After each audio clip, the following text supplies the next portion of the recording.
Okay, everyone. Well, we're getting ready for the consumer confidence number coming out here for our three rates trade.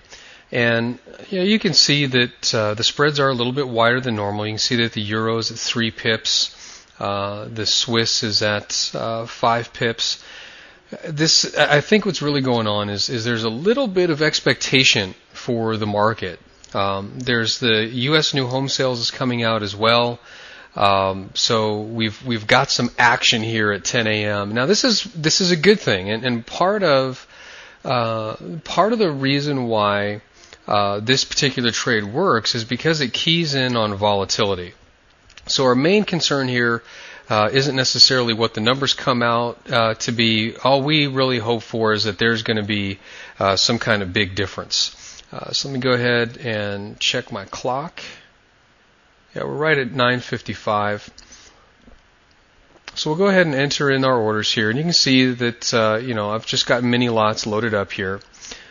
So we're going to look to sell the euro US dollar here, and then you might have heard in the background the little confirmation there. So you can see here that this particular broker will let me set the stop order automatically. So you can see that I can reduce this now. I can make sure that I've got my 25 pip stop.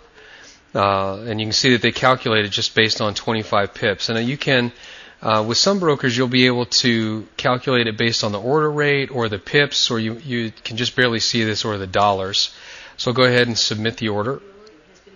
And then I'll go ahead and sell the US dollar Swiss. And I just got my confirmation.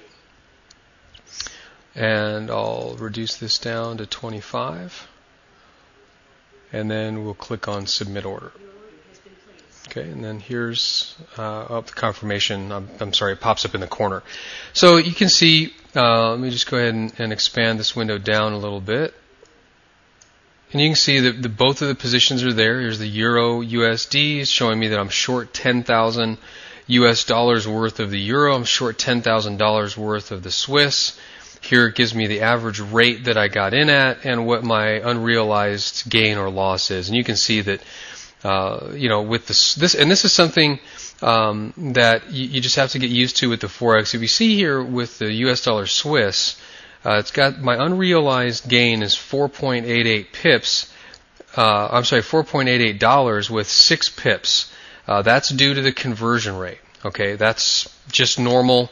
And it's the way you're going to have to get used to looking at prices when you're dealing with the second currency being not U.S. dollars. Okay, if the second currency is something other than U.S. dollars, you're going to see that these two numbers don't match up exactly.